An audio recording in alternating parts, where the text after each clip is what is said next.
terms of who's available, but we'll get to that afterwards. So turn it over to Coach now and get started. All right, Dylan, we'll try to practice tomorrow. We'll see where he's at. We'll get both him and Heinrich ready. Obviously, we made the move with Dana last week. He will call the plays this week and serve as the offensive coordinator moving forward.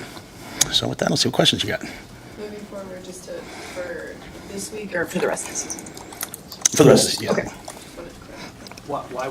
Why would Dana be calling the plays? What do you think he can bring to the table? I think, called him last week, had him come in, had him kind of look at everything. I think he's got a long history of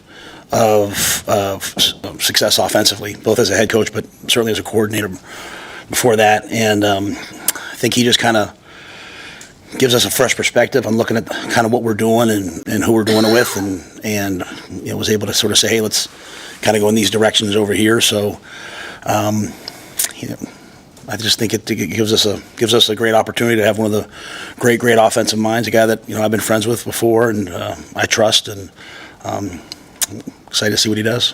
Can you speak on how that relationship started with him and what through the years you've really respected about him?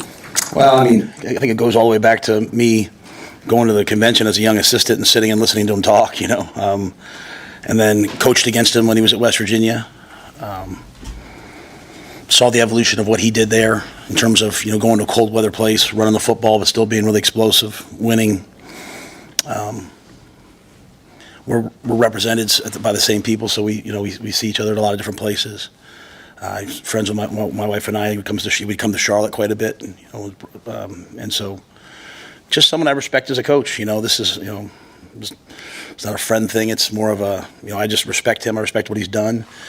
He got done last year and probably needed some time, and I called him last week and said, hey, can you come in and help? So he and Phil came in and kind of looked through everything, and I think he felt confident. I think he likes, as he said to me, he likes our coaches, he likes our players, and felt like he could help. How unique is this? Have you been around something like this? For week 11, you make a change like this with somebody that's not even in your building to take over calling the plays?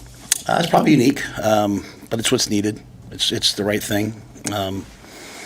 I think the kind of the genesis of this was, I think what you're going to see now as coaches get fired, I think you'll start to see coaches like leaving maybe even before bowl games and coaching bowl games, and so the players can have some familiarity with them. And I think that that was kind of in my head of like, hey, I think you've seen coaches take jobs now and then go there and coach the bowl game. When I went to Baylor, I sat out and didn't do that, and so I didn't really have a chance to know the players till mid-spring. And so last Sunday, I appreciate all the work our staff has done. I love how hard they've grinded and cared about the kids and done their best and produced some good moments. And I felt like we needed some help, and so I just thought this was, the right thing to do. At the end of the day, like, it might be bold, it might be unique. And again, I didn't bring him at first with that. I said, hey, come and see. And I think as he got here, he felt comfortable. And Marcus walked in right away and was like, tell me everything you need. And Glenn did the same thing. And Garrett said, I can translate this into your language. And so and then Dana's obviously he's really a smart guy offensively. He can figure out kind of what we're doing and what we do well. So Is this sorry. Does this signal a shift in your head coach's offensive philosophy? I want to score points. I think the thing with Dana, Dana came up last year, to visit, and at the time I was hoping, maybe he would do one of those. Sometimes as a head coach, you get fired, you go and you go down to Alabama, work for Nick Saban or something like that. And I looked at Coach Saban's history of having Bill O'Brien and Lane Kiffin and all those guys as OCs, guys who've been head coaches who have perspective. This is a lonely job sometimes, and to have someone in the building who's done that, you have someone to bounce ideas off of. So at the time, I was hoping maybe at some point he'd be ready to do this. But no, if I look, if I'm being honest about myself, if I look back, I think, we've always done a good job of playing really good defense. We've always done a good job of being physical. We've always done a really good job of developing players. When we've had good offenses, we've won games. And so Dana, when I think about what he's done, going to Oklahoma State, what he did there, going to West Virginia, the run game that they had, I competed against them. It was a really, really physical, tough team. And so it just made sense to me. Where does this leave SAT, and how do you structure the offensive coaching staff with a change like this and 3 games to go? Yeah, I mean, I'm just worried about right now.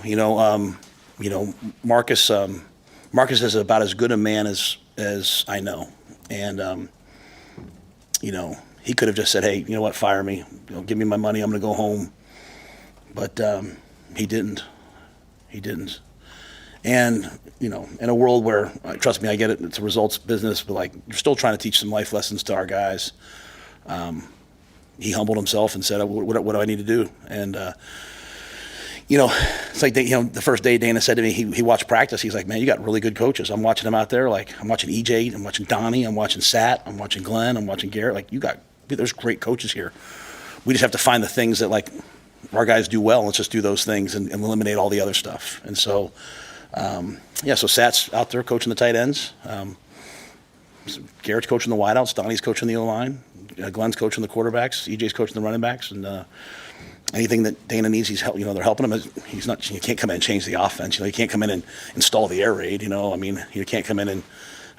We're in week 11, as you said, but you can come in and say, hey, what are the things that we do well? Who are the guys that make plays, and let's figure out how to do it with those guys. So I think that's the big picture that I think he's doing right now. What people want to know, Matt, is would the air raid be something you consider down the line after the season? Yeah, I think right now I'm just focused on right now. I think if you watch what Dana did at West Virginia, I think we're playing Lincoln Riley this week, right? They all have the air raid principles in them. Everyone's going to run mesh and cross, and the plays that they invented, everyone runs, right? So it's really taken on a much bigger picture than that, if that makes sense. I think, Coach Leach was still doing purely the air raid, but I think when you watch what Coach Holgerson's done, when you watch what Coach Riley's done, they've built powerful offenses with big people who run the football, play action, and yeah, they have some of those principles in there, but they adopt other things. So, but it's to me, this is an opportunity. I have Tony White, who I think is a great coach, who does some unique things, and he's adjusted his offense to our people, or his defense to our people, and I think it's been really good. And I think Coach Holgerson will adjust the offense to our people. And I don't know what 3 weeks from now holds. I have no idea. The off season's the off season, but this is not about next year. This is about right now. This is about us giving our guys the best chance to go out there and win at USC. What was your players' response to all this? That's pretty Significant change. How did they respond, do you think, both in practice and also in conversations with you? There hasn't been I haven't had a ton of like that conversation. I think the players have just kind of battled through last week. Last week was a tough week, obviously, for us, right? So I think they kind of battled through it. I gave the seniors a couple days off, just to kind of catch their breath. They've done so much for the program, and I wanted the young guys to know last week, like, hey, this is not about next year. This is about right now. Like, get better now. And so it was good. You have some guys, maybe they're on the scout team. All of a sudden now they're up there playing. And then Thursday we all came back together. And I think Dana had just done a good job of saying, hey, guys, I'm just here to help. And so it has, I'm sure in the locker room there's seismic conversations, don't get me wrong. But no one's come to me with, hey, Coach, I think this is a good move or a bad move. I think they've just kind of said, hey, what are we doing next? And I will say this, just being out on the field and watching, I think it's all flowed really seamlessly and really smoothly. And that was really the take from Phil. Like, Coach Snow came in and was like,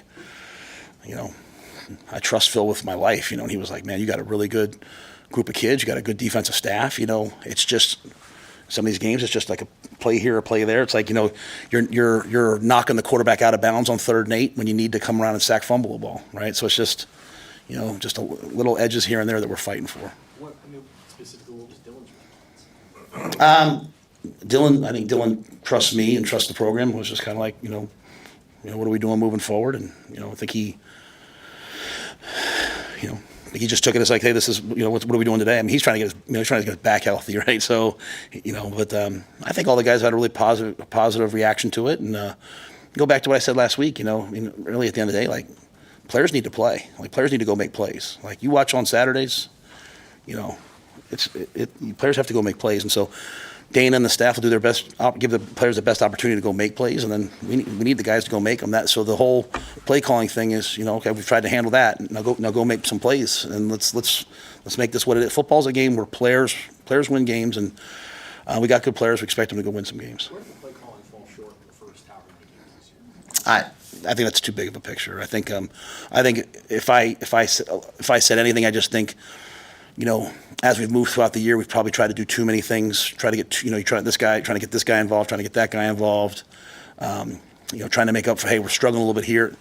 Probably too much of that, as opposed to just sort of. And I'm not blaming. I'll put that squarely on me as the head coach. I'm not putting that on anyone else. So, maybe like I said, a fresh look from the outside, someone with eyes, with no context of the history of everything, just kind of watching it.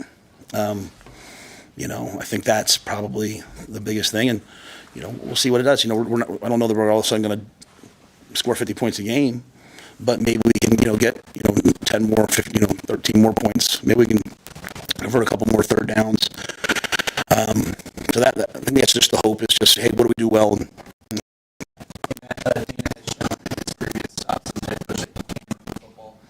His style of running football differ from what Marcus did here?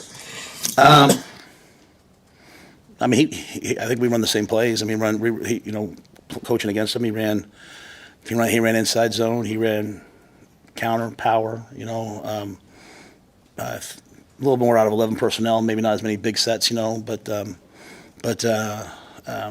think the thing I've always respected about Dana was he took advantage of his players. He had Will Greer when we played him, and Will got the ball out of his hands really, really quickly and processed information really quickly. And I think it's probably the same. I think the biggest thing when I played against Dana is he's just a really aggressive play caller. He's gonna, I'm probably not a super aggressive person in that area. So I thought the best move for me was to bring in someone who is that way and push up, offset that against me. Hey, Matt, was Dana still working at TCU before he came here? Had he been gone there for weeks? Yeah, he was doing kind of what Phil's doing for us, like a consulting role where he would, I think go up there and, spend a couple days there as they game planned and then head back home. So I don't want to. Yeah, he wasn't in the day-to-day operation. It was more of as a consultant. So, it didn't injure TCU in any way by us taking him at this point, I think.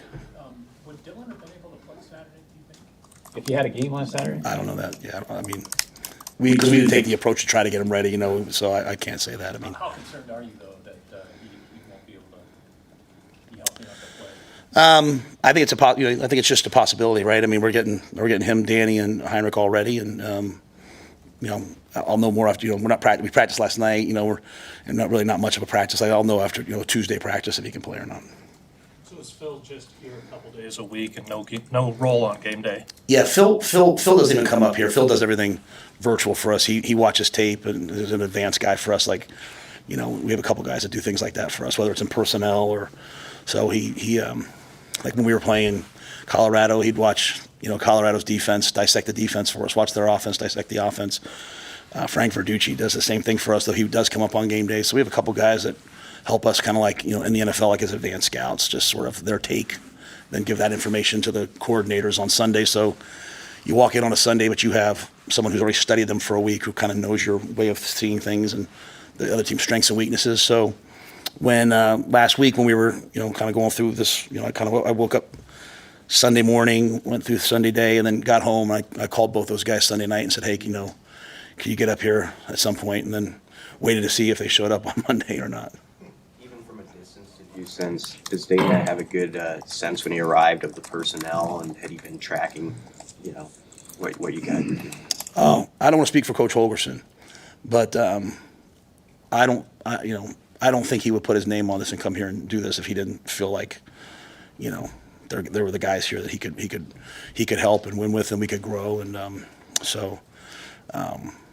he certainly doesn't have any reason to have to take this job other than he wanted to, and so, yeah. How much he had studied us, I don't know that part of it, but I think he felt good about the opportunity. You had mentioned that red shirts are off anything it takes, in these next couple games. Did Dana identify anybody that say, hey, I think maybe getting this guy in the mix more would give us a chance? And I just want to make sure I clarify. If I said it that way, I didn't mean it. I would not pull a kid's red shirt if I promised him he was red shirting. I just more meant like some of these kids have 4 games. So, hey, if you want to use so-and-so, we're in the last 3 games of the year, go ahead and use him, right? So hey, tell me who you need. Like we have a kid, Makai Nelson, on the scout team. I think he's just a dog. He's like, is he ready to play right now? That was what kind of like last week was for. But we have some kids that I think are really developing into good players because if you're on the offensive scout team, you go against a pretty good defense every day, and so you really have to learn. So, I think we've kind of been working some of those guys. I don't know that you'll see us look drastically different than we have. I think it's a lot of this is these guys have worked their tails off for us and get to this point. And so I think coaches come in. He's trying to learn like, hey, where's the locker room at? Hey, where's there's a lot of things to learn. But again, he's one of the more brilliant guys I know. So I think he'll be just fine. Interesting. I mean, Heinrich and Dylan have different skill sets. You have to prepare 2 offenses this week. Well, I'm certainly not gonna. That's why I'm not going to let anybody talk to you guys tomorrow because you guys are really good at your jobs, and I appreciate that. But I would love to keep everything as, we're sitting here trying to figure out what they're going to do with, they've changed the quarterback. We're watching UNLV film and spring film and all that. So, I think the thing that I've learned from Coach Holgerson over the years, and the thing that he said since he got here, and the thing that I would say I did wrong by Marcus and Glenn and all the guys is simplification, right? Just simplifying to what you do well, and let's just do those things. And we have not gotten that done. And so I don't know that you can go out there and say, hey, let's have 2 offenses, right? I thought in the UCLA game when Heinrich got in there, I thought he did a nice job. He could pull the ball down and run. He found open guys, and but we're going to kind of keep our things in house and our cards as close to the vest as possible. Matt, as you said, you can't change the offense in 2 weeks. So how much of this in your process of going through it was to be able to give them a spark, like to be able to give the players, just that boost of energy that might be provided by what Dana could bring? I don't know if it was as much that because I think sparks and all those things, well, they're all good. I think they're fleeting. If you go back to after the UCLA game, I answered this question from Sam. I said, we're just so inconsistent, and I have to find a way to get us to be more consistent. Now, part of that was, the last 3 games we played 2 top 5 teams. Okay, so, but if you look at like our responses in those games, they're very up and down, right? They're very to beat Colorado, we had to block a field goal. Like we had to, Ramir made an amazing catch. It's still kind of very similar. Like we had to make some plays that you kind of forget about after the fact. I don't know that I'm still the same. I'm trying to teach the same process, getting better every day. All the things that I 100% believe in. Now with that being said, when I look at what we're doing moving forward, I was like, I'd like Dana to come be our offensive coordinator. I'd like him to call the plays, and run the offense moving forward. I think it's a great fit with me. I think it's a great fit with our players. And so my hope is he'd come in, consult, like what he sees here, and stay here and be the coordinator moving forward. I don't know what's going to happen in 3 weeks. He might get a head coaching job. He might, so I'm not. But to me, it was more about that as much as anything else. And honestly, I wanted him to be around our players and coaches. So that as we go to make, the right moves in the off season, it's great. So this was for me about just the right things moving forward. So can he help us this week? Can he help us next week, the week after? Can he help us in the bowl season? And then can he be the guy for us moving forward that takes us to the next level that we have to be? Matt, when you look at the Big Ten right now, there's 4 teams obviously that have pulled away. Then there's 13 teams that are between 4 and 6 wins. I mean, how tightly bunched is that group of 13 teams? And are you hoping this move can help move you guys up that group of 13 teams? Well, I mean, there's 3 games left for us, right? And you see the parity. We're playing 3 really good teams, 3 teams that are in the same sort of area that we're in, right? I watched Iowa play UCLA on Friday night, and I said, like, I think Sam asked me a very similar question about the parity league. I said I thought UCLA had really good personnel, and I know the record says, but they had played LSU, they had played Oregon, they had played all these teams, and the scores sometimes got away from them at the end of the game, and they were closer than it looked to me, right? So I thought when I watched UCLA, I said this is a really, really talented team that's kind of hitting their stride right now. That's what they looked like on Friday night. That was a game that they turned the ball over twice on Iowa's goal line, or it would have been 2 more touchdowns. And so I just think for me, it's about watching the film and seeing the different teams. So this is about bringing in Coach Holgorsen. Is about helping our offense be better this week against USC. It's about helping our offense be better next year. It's just about everything moving forward. And I think that so many things that we're doing are right and are trending in the right direction.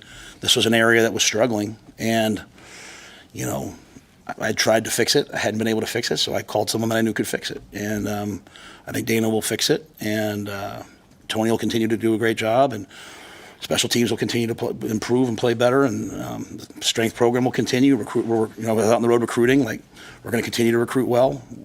We'll continue to learn how things are in the new Big Ten. So I just think this is an area that was not at the level we want it to, and I went and found someone that I trust. And Matt, one of the big things with Dana was he knows how to score points. This year with you guys, I think you scored touchdowns about half your possessions in the red zone. What is it about Dana's red zone offense that impresses you? I don't know that I can say that specifically, other than he's always had the things that you're looking for to beat man and zero in the red zone. Like when you get down into the red zone, you're looking to have receivers who can run options. We played him when he had David Sills, and we still have a 2-point play called Mountaineer. That he beat Texas with, which just gives the quarterback a lot of flexibility and variations. I think his commitment to both running the football and being aggressive in the passing game is good. It's tough to defend because you're always defending 50-50. And, if you play outside leverage, he's going to run a slant. If you play inside leverage, he's going to run a fade. There's so many things going against him that have been hard and difficult to go, to do. When they beat us really badly one year at West Virginia, and then he left the next year, and Jake Spavital took over. He was his OC, took over at Texas State. And we brought Jake in, and he went through every single play call with our defense. Phil Snow sat there, our entire defense sat there, and we listened to him go through every play. He almost was like, "You sure you guys want me to do this?" I was like, "Yes, we're going to learn from it, right?" So that improved us. We went on that next year and won 11 games, and we're really a great defense. So just having that inside knowledge of why they did what they did against us and how they did it. But I think the options that they give guys and the freedom they play with is something that I think our offensive players need, and something that I probably don't do a good enough. I'm probably more of a defensive guy, and so again, I'm just looking at myself very honestly. I think we're doing like 95% of the right things. Like this area, it just hasn't come along the way I wanted. So I said, hey, you know what? Let's find someone who can help you. And I say that because it's really important to me that while the onus always goes on the coaches, there's some onus on the players. As the leader, I have to make the right decisions, and I'm hoping I made the right one. I feel very good about it since Dana's been here for a week. Obviously, we talk a lot about the quarterbacks, but Dana was a former receiver. He understands that part of the game too. How do you feel like your receivers can get better in the last 3 weeks? What maybe can he talk to Garrett about to affect that? I think it just goes back to what I said of the simplicity of, hey, what do we do well, and what are we? Maybe we're asking the guys to do 20 things, and if we ask them to do 4 things, they'll do those better. Then the onus goes on the player, though. Like, if you're not trying to scheme them open, they've got to get open. And so I think that kind of that freedom of mindset of like, hey, go get open, is important. I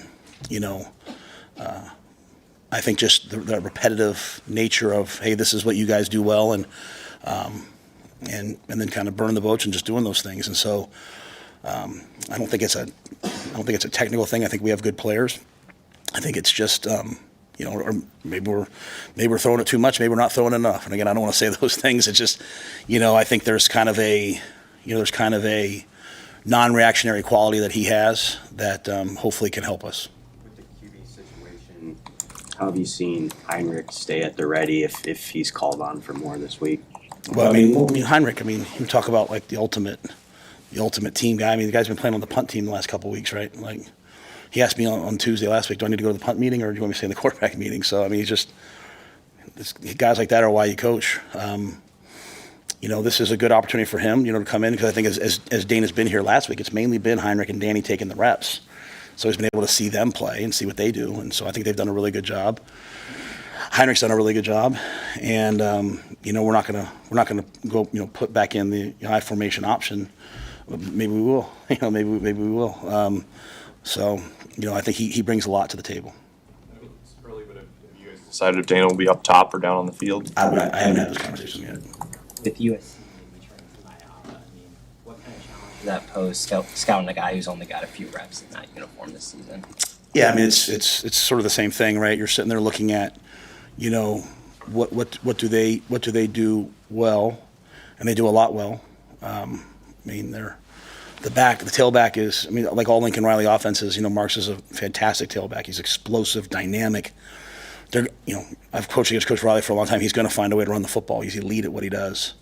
And even in the last game against Washington, like they got back in the game by just running the football at a high level.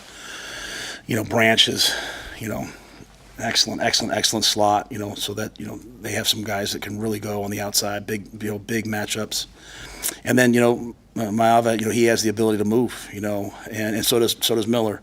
But that added part of the run game when they're running their shallow cross plays and running QB draw like they did with Jalen Hurts, or when they're pulling the ball. So now as a defense, you're having to defend the counter and the tackle trap and all these plays that they run, plus the opportunity for the quarterback to pull the ball and run because he's a dual threat player. So there's some more challenges for us this week on defense, and you don't know exactly which direction they're going to go with him.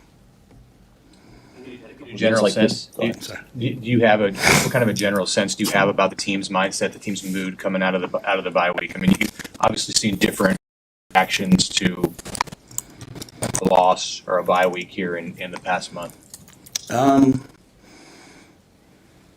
I thought they were excellent last night. Okay, so I said we did what we did last week, but I also think we have to get to the point here pretty quickly where it's not this reactionary. It's not this we're